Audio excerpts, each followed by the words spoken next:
You too. Appreciate you. All right. And we do have some breaking news right off the top here at the Rachel Maddow Show. Rachel is off tonight. She will be back in the new year. But Donald Trump has given an impromptu interview with Michael Schmidt of the New York Times. I have that interview right in front of me. I'm going to read you just a little bit of it.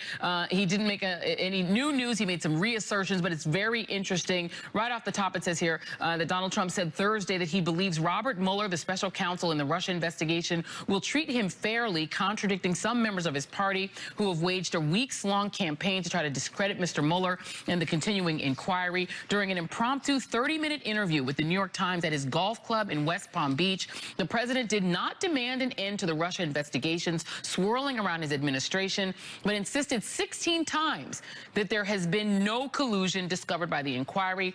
Quote, "It makes the country look very bad, and it puts the country in a very bad position," Trump said of the investigation.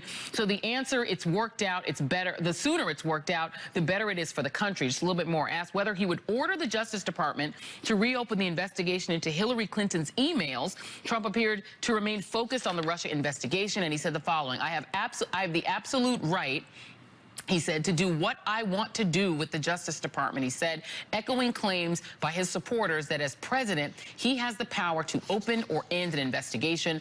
But for purposes of hopefully thinking I'm going to be treated fairly, I've stayed uninvolved with this particular matter. And I believe Michael Schmidt is on the phone with us. He's one of the reporters who broke that story just a few minutes ago. Michael, thanks for joining us.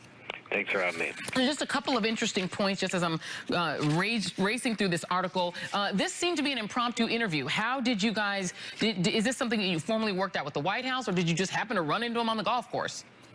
Well, I was at the club today where he plays. I had been brought there, and we were eating lunch, and he was sitting next to us, and I had spoken to him before over the summer, and he was very excited to talk about the tax bill that had just passed. And I said, well, if you're going to talk about it, why don't we talk about it, on the record? And I was able to interview him.